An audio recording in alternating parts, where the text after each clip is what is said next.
and welcome back to the Constitutionals Podcast. I'm your host, Chad White. If you didn't know, this is the premier podcast for the website, cpluscomedy.com. Like I just said, it's a website. Go there. Episode 314. My sleeve is up. Here we go. Welcome back in. Thank you so much for joining us today. Like I said, it's a podcast. I have kind of a time crunch. I'm literally recording an interview in 40 minutes, but I gotta get ready. I gotta get prepared. There's no time to waste. What happened to me this week? I saw two movies. I'm in the middle of this. Also, all right, hold on. Let me finish the sentence. I'm in the middle of this watching a horror movie a day. All right. We know that much. That's fantastic to hear, to see, to know. All right. So far, I've not missed a day. There have been times when it's been like Sunday night at 8 p.m. I got to watch a movie. But so far we're making it. We're going by. I also noticed that last week when I was naming out movies that I was one short. And there's a movie I had not written down, but I'd watched. It was Totally Killer. And that counts because it's a comedy, horror, slasher style movie. Nanchaka Khan wrote and directed it. Maybe. I know she definitely directed it. And it stars Kiernan Shipka. Here we go. So add that to that list. This week I also saw Smile 2. I went to theaters to go see that movie, and I have not felt stress. I'm not kidding. I have not felt stress like that since Gone Girl. I remember the day I saw Gone Girl. It was another midday showing. I was in Chattanooga, Tennessee, in college. I believe that was, I don't know what year that was. Was that my final year? Gone Girl. 2014. That was my final year in college. And I remember I saw it, and the entire time I was gripping the edge of the seat. And I'll say this for Smile 2. The entire time I was holding on to the edge I was holding on to the armrests. I think I was it's 2 hours and 12 minutes. First of all, that's long for any movie. But second, oh my gosh, I couldn't have asked for a better horror movie. Naomi Scott was fantastic. And if you take away that this is when the movie was almost done, because there are like two false endings, which I love. I love that aspect. But when you take away all the horror elements of this movie, this would play as like a really hardcore Oscar bait drama of a pop star who is losing her mental faculties. Oh my God, Naomi Scott did such a great job. I think everybody did a good job, and the twists and turns that pop up in this movie, never be comfortable is what I'm saying. And it wasn't like gory. There are movies that even I watched on this list that I have that were trying to be gory and I hate, for lack of a better term, send a message to the viewer. But at the same time, I think this movie did it better. Smile 2 was great. Then I also saw, as this was not last minute, I was trying to do this last week, I saw Piece by Piece, the Pharrell Williams Lego biopic, which moved along so amply. I enjoyed it. It made me come home and, Leonardo DiCaprio endorses Kamala Harris and bashes Trump for ignoring climate change. Good for Leo. We knew this was going to happen, but good for Leo.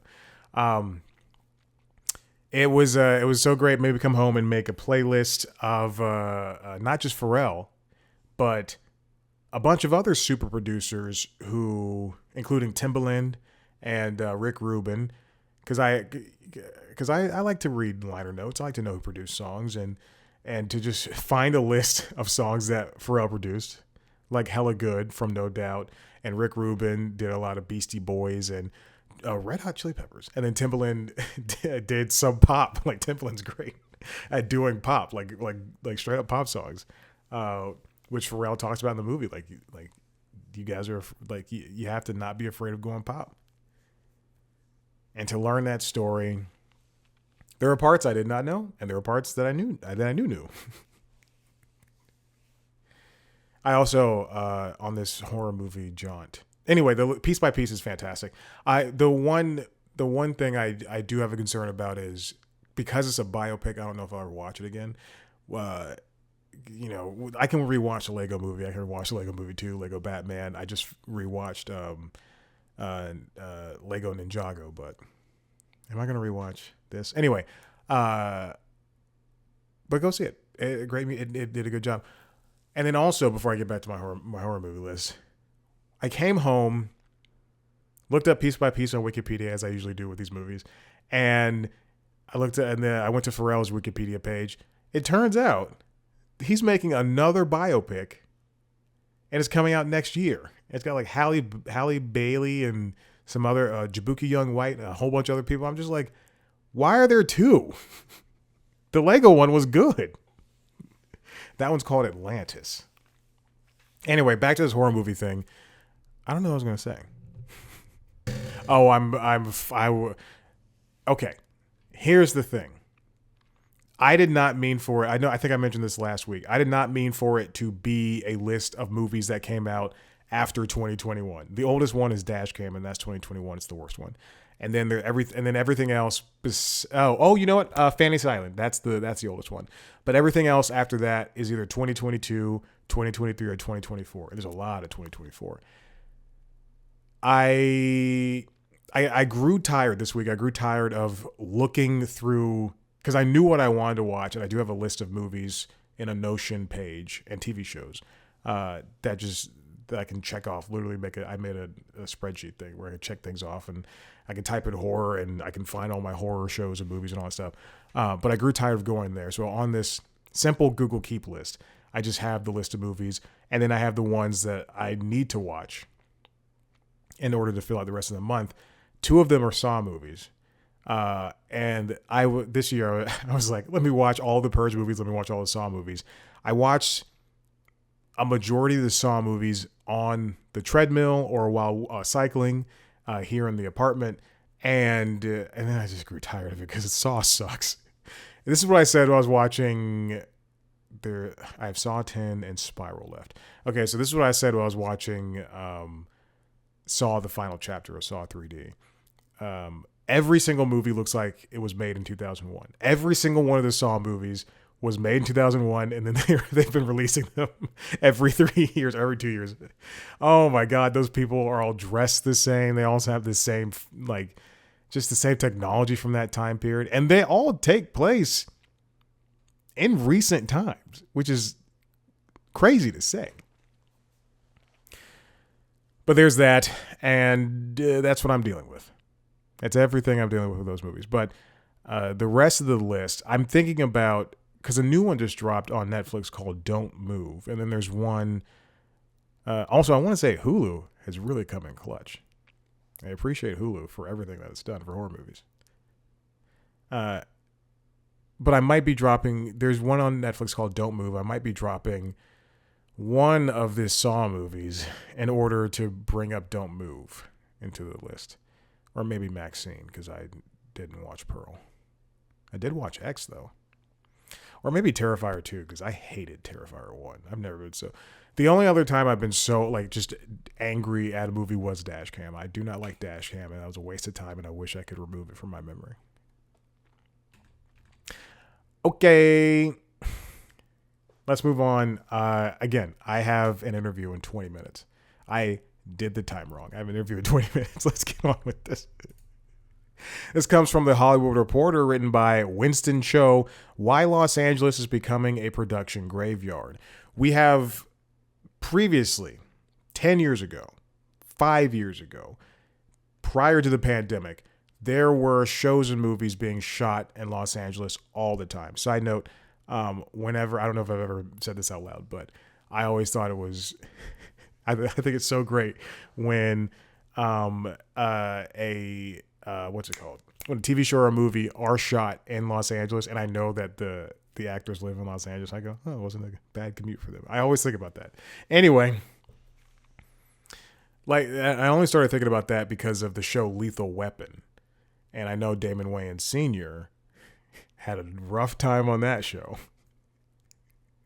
And I thought, and I always thought when I was watching that show, because it's a good show, I always thought, well, at least it doesn't have to drive very far.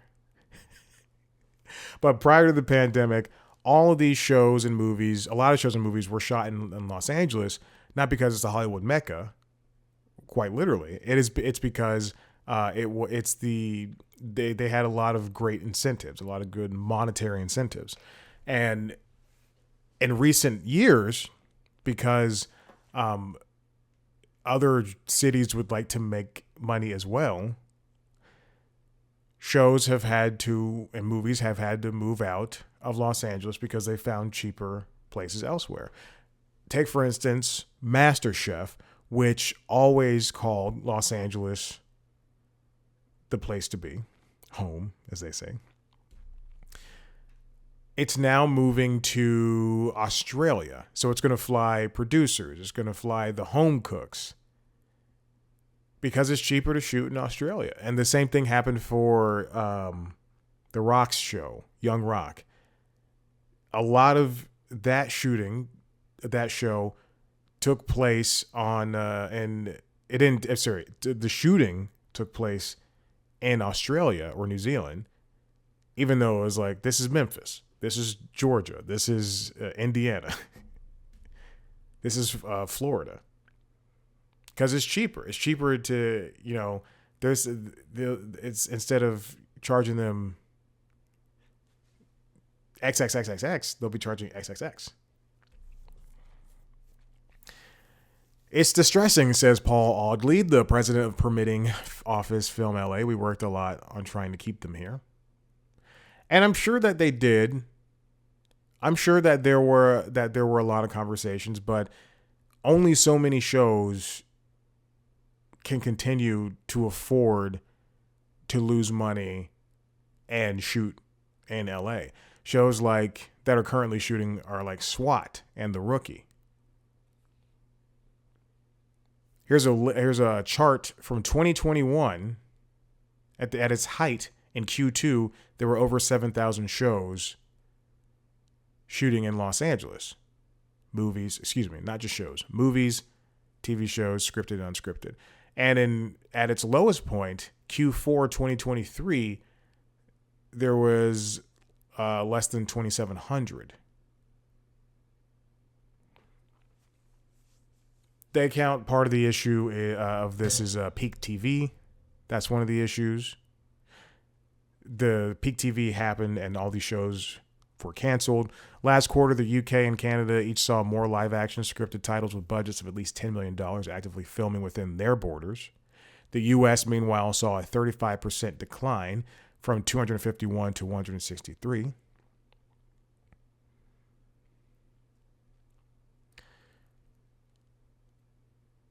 LA is also losing touch with the reality scene.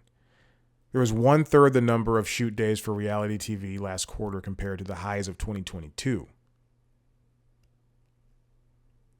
A lot of places are trying to get shows, trying to get 90 Day Fiance, trying to get Selling Sunset, trying to bring the Golden Bachelorette. Selling Sunset takes place in in the Los Angeles area though, so I don't know how that would happen. There's a lot of reality shows shooting in Georgia. There may or may not have been a big reality show. Maybe a 90 Day Fiance that was shooting in my apartment complex. I think they just rented. I think they rented the apartment here for like 3 months to have the couple live here, and then they went on their merry way. But I remember passing by them so much and going, "What is this?" Because it always looked like a student film. It truly did. And then at one point, somebody told me, "Yeah, that's 90 Day Fiance." I went, "What? Are you kidding me? That's 90 Day Fiance?" There's like 3 people out there, not including the couple. In a statement, SAG-AFTRA National Executive Director Duncan Crabtree Ireland said there's a false narrative being peddled by Sony Pictures Entertainment CEO Tony Vinciquerra, who said that the deals made with the major labor unions are suppressing domestic production. That's not true. Crabtree Ireland said, threatening the offshoring of American jobs is a cynical attempt to manipulate workers while masking the industry's own business failures. Yeah, Tony, if I were you, I'd focus on the failure that is Venom: The Last Dance.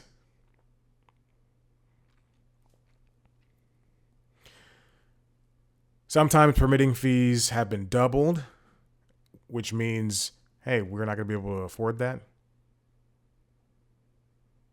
Even shooting for a single day can cost so much.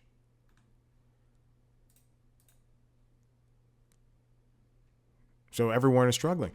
When shows and movies start moving out of the place, I think it's time, to relook, to reassess what's going on when Los Angeles is losing those things. All right, this comes from GamesIndustry.biz, written by Sophie McAvoy. Netflix shuts down California game studio. 3 key members of internal developer have left the company. Netflix wanted to get into AAA gaming. They bought Team Blue. What was Team Blue known for? But then Netflix closed. I'm trying to find what Team Blue is. Team Blue. Now I gotta type in games. This is what happens when you're by yourself. Team Blue. What is the gaming studio known for? Okay, whatever. As reported by GameFile, Netflix confirmed its 5th internal studio had been closed and that 3 hires on the team had left the company. God. This is what happens when big tech gets into making video games. Google failed out with its what is that Google? Oh shoot, what is the Google gaming thing? What's that gaming console called? Stadia. Google failed out with Stadia, which was the streaming option where you buy the box or you go on the website and you have the controller and you can play games over the internet. And the only company that I think that fell for it to sell their games on Stadia was like Ubisoft and like CD Projekt Red to sell Cyberpunk.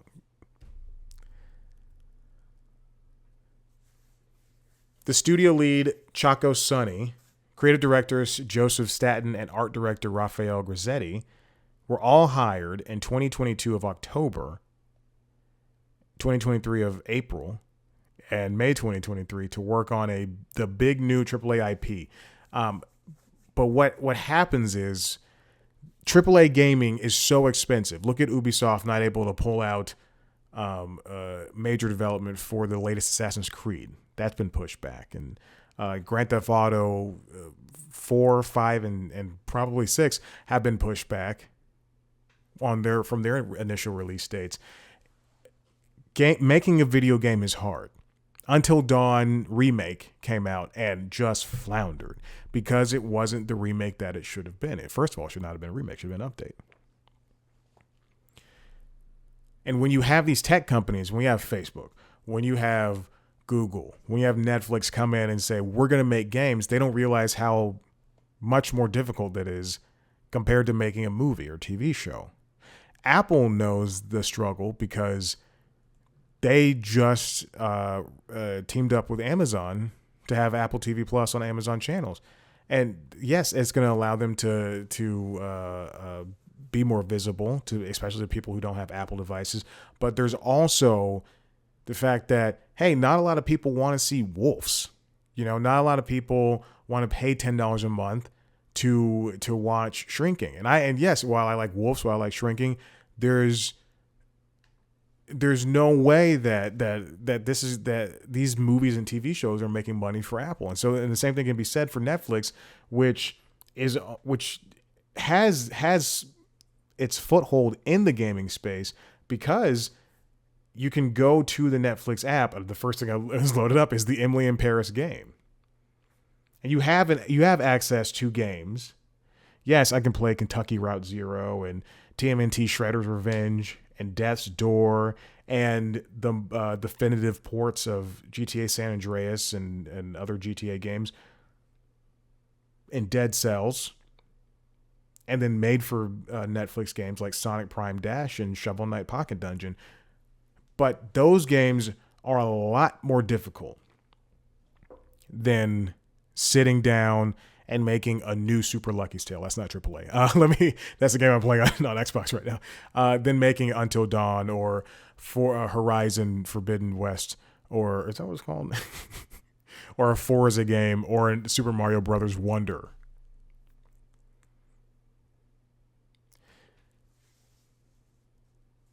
There were some layoffs at at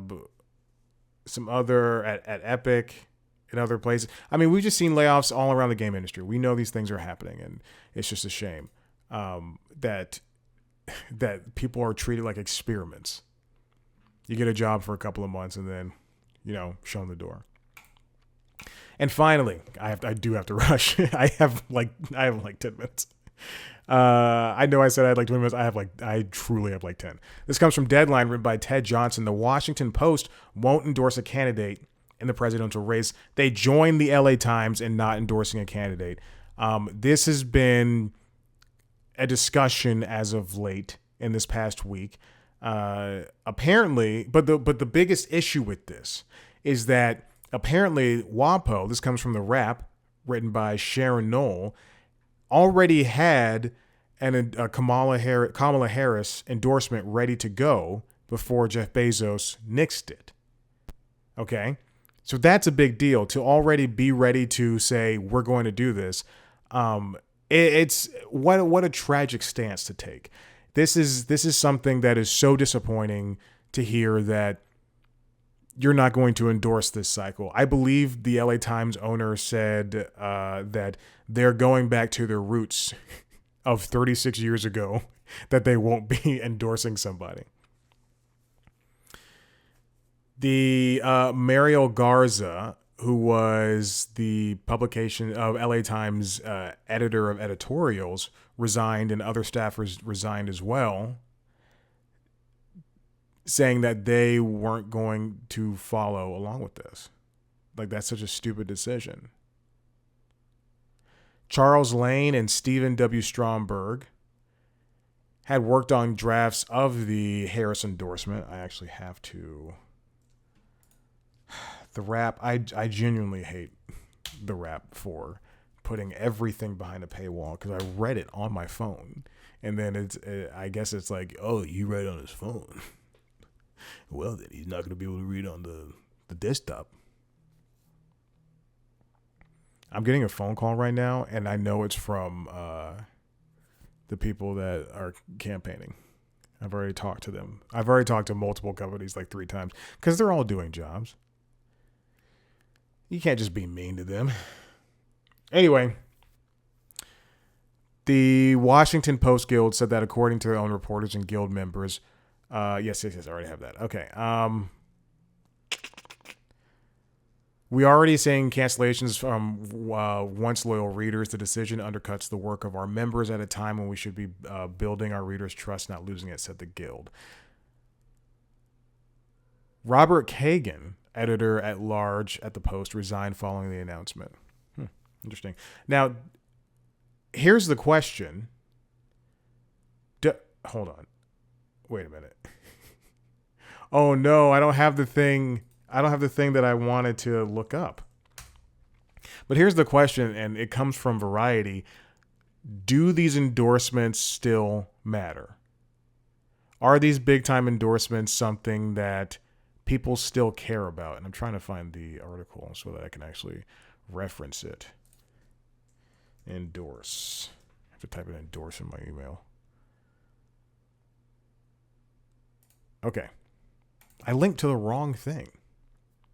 This comes from Daniel D'Addario. As LA Times and Washington Post kill presidential endorsements, do these still matter? Yes, they do. I was listening to, oh God, was it NPR or PBS? I forgot who it was, but they asked the question, or it might have been CNN, but they asked the question to the, you know,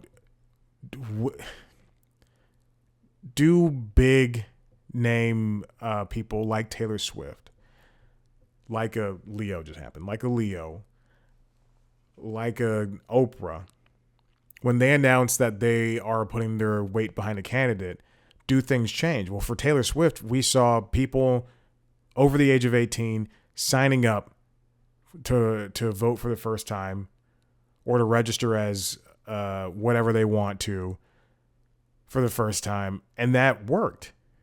That worked. And I know Taylor Swift, yes, is the outlier, but there's somebody out there who's watching. It was announced this week that Cindy, the woman who played Cindy Brady, she said that CBS did not want to go through with it, a Brady Bunch sequel series recently because she's a huge Trump supporter. She's been very vocal about it. Yeah, that kind of makes sense. Watching Cindy Brady talk like she's Tim Allen on his last show, Last Man Standing. But I do think that there's enough people, and yet to make a blip on the radar, yes, and blips are important because look at what happened to Hillary Clinton. You know, it's there's enough people who are interested in like hearing what Lady Gaga has to say, you know, and if it's somebody they respect enough, then yeah, maybe they're going to be like, you know what? Because how many, like even looking at the Kamala Harris CNN town hall that just happened this past Wednesday, there were still so many people who were undecided, you know, or like watching a Trump town hall that's on Fox News and saying like, oh, I'm an undecided voter. Like, how are you undecided? Like it's crazy. Yes, there are enough people in this world who don't know and can't make these decisions for themselves, and they have to be, you know, swayed in one way or the other. That's why we have swing states. That's why we have purple states, and in a lot of cases, we need those people. As I've said before, we need the Joe Rogans, we need the Bill Maher's, we need all these people that you don't necessarily agree with, in order to have discussions. I know a lot of these discussions have turned into arguments and yelling and everything, but we need this. And as much as I dislike it, we need this. So yes, we need these endorsements. And this is when I got this email this morning that WaPo had joined LA Times, Washington Post had joined LA Times. I was driving before I got in the car. Before I was going to the grocery store, I got the email. I was like, this is so stupid. Like, make a decision. When you make a decision like this, when you make an endorsement, you're not saying, hey, we're swinging left or right. You're not saying, I'm the New York Times, we're choosing Kamala Harris, and we're for Democrats only. You're not saying that. You know, you're endorsing somebody whose beliefs that you can get behind. You're not saying Mitt Romney's a better candidate than Barack Obama, or George W. Bush is better than Al Gore. No, and in all the cases, you are saying we believe this person is the next best fit for the to run the country, and we hope our readers can get on board with us. And it's not everybody at the New York Times or Washington Post or LA Times is getting together and going, we vote for this person, we vote for this person. No, it's just the editorial board. They have a discussion and then they go towards it. This is such a stupid decision. And it's not a right or wrong answer. It is just for them to choose somebody, or for when they choose somebody, it's just who they believe is the person right now. But I can't get into it anymore. Listen, if you like what you heard here, head to the website, cpluscomedy.com, where we've got so many things where I'm talking to famous people. In 10 minutes, I'll be doing that. You can follow us on famous. You can follow us on. If you want to see a video version of the show, go to youtube.com/C plus comedy, where you can see me talk to those people.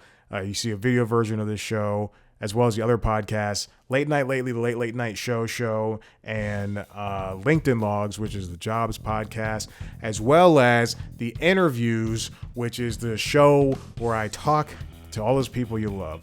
You can follow us on TikTok, Twitter, Instagram, Facebook, at C Plus Comedy, me on those platforms, at Chad Blackwhite, or subscribe to those other podcasts wherever you get your podcasts, not SiriusXM, because you have to have a lot more followers for that. But thank you so much for listening. We'll see you later. Goodbye. Wait, not yet. Right now. Okay. Bye.